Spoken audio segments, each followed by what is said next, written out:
So in one of my other videos, or one of my earlier videos, I know that I was ranting and raving about the Dell Precision 5470. I just absolutely super impressed with the machine.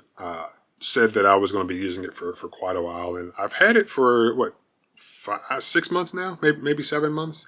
So I've been satisfied with its performance. I've been satisfied with what I've needed to do with it until recently. Yes, until recently. So I bought it hoping that it could be like kind of my all-in-one machine.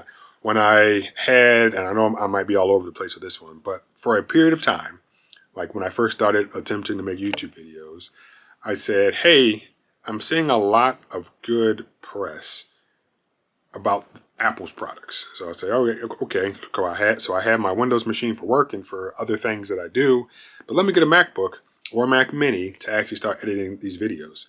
And I had one for a while, and then I said, okay, I don't like that I have a separate machine just for editing, which, honestly is probably what a lot of people do. They have like their editing rig or their gaming rig, like a machine specific for a specific device, specific purpose.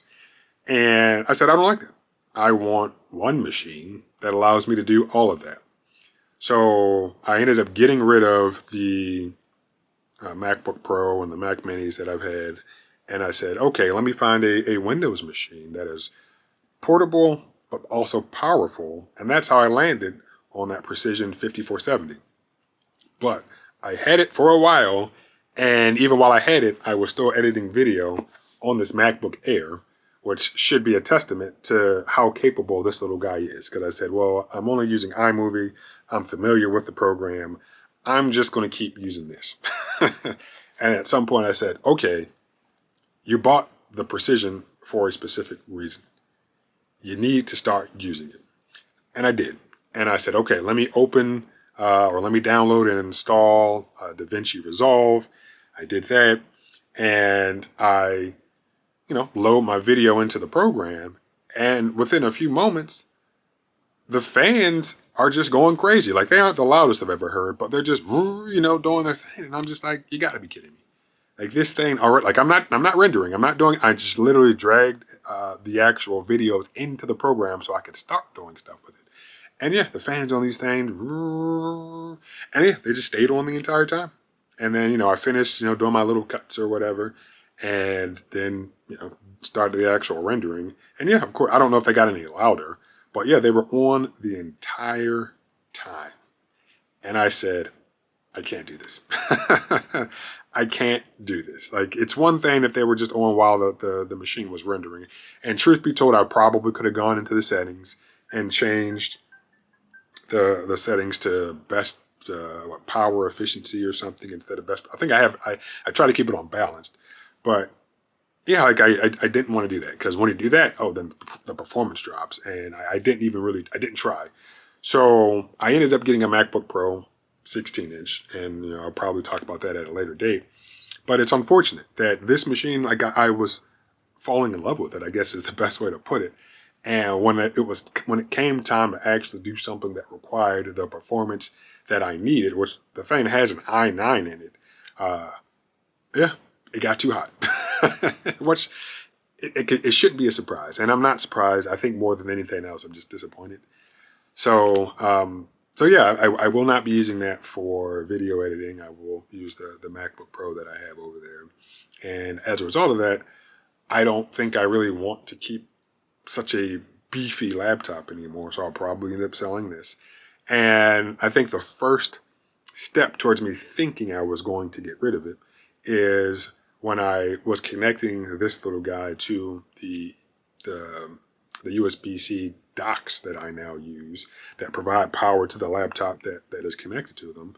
I get the little warning saying, hey, the laptop's not receiving enough power. You should probably consider using the power cable or the charger that came with the laptop, because the dock that I have, I believe, provides 85 watts of power, which for most laptops is more than enough. I mean, I think all the Lenovo's that I was talking about in the past come with like 65 watt chargers. The MacBooks that I have, I think the Air comes, I think, with like a 30 watt charger. And the Pro, I think it might be 100 watts. I don't know. I'd have to look at it's over there somewhere. But even then, like it still works for all of those. And what I wanted is that real seamless design. I want one cable plugged into the laptop. That's it. But with this, I frequently had two. I mean, the dock would still charge it, but it wasn't allowing me then to get the performance that happens, that comes along with these Windows machines, because you need stuff plugged in order to, for things to kick in the way that they're supposed to. So sometimes I would have two cables plugged into into the Precision right here, which I didn't like. And it's unfortunate. It really is. So the whole point of this video really was just to pretty much say, super satisfied with this machine. It comes with anywhere from an i5 up to an i9. So if I had the i5 version, the issues that I'm having with the dock probably wouldn't be there.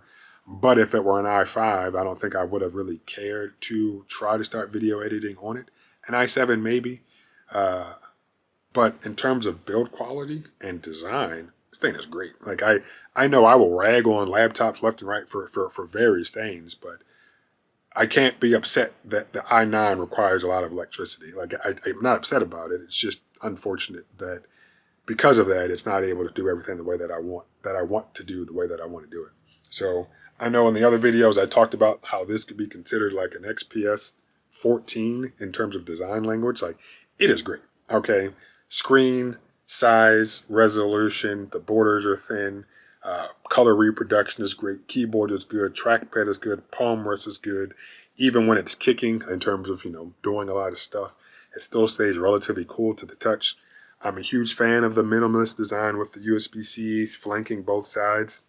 I know I have complained about missing USB-A. Dell was nice enough to include that cheap little dongle, but because I have the USB docks over there, I get all those ports back that I need. So yeah, really, really satisfied with the overall design of the machine. But as I said, having such a power-hungry chip in it is kind of a turnoff now, especially since I won't be able to use it the way that I wanted to use the machine. So at some point, I'm probably going to sell it. But I mean, man, like it doesn't come in great on the camera, but this screen is great. Like I look at it and I'm just like, good job, Dell. Okay, good job.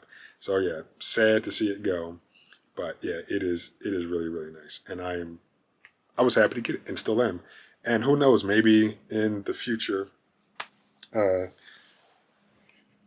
yeah, in summary, really satisfied with the machine. And actually, man, I'm not going to do it, but because I want to keep a Windows machine on deck, it probably will be in my best interest if I do want to continue having something like that. Maybe to look into the i5 machine just to say, hey, I don't need that power anymore, but I like the overall design, the overall footprint. So I might, do some research, but I will say that the starting price for these things is not cheap.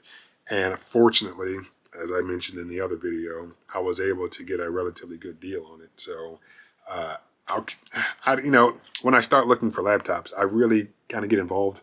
And I only really look on eBay, but it's like, okay, well, let me check back, time and time again to see if somebody has listed something that is a price that I'm willing to pay. And I don't know if I have the desire to start doing that right now, to say, well, let me look to see if I can get this machine, but less powerful and hopefully at a lower price. Don't know if that's going to happen. So I've like I said before earlier in this video, I've talked a lot of mess about a lot of videos. But this is definitely one machine that I hands down recommend if you can find it for a good price. I think I paid $1,200 for it. Starting price for this configuration, according to Dell's website, it was $5,000. But right now it's on sale for like $2,000 and some change. And then fortunately, because it was used, I was able to find it for even less than that. But yeah, I am super satisfied with this particular machine.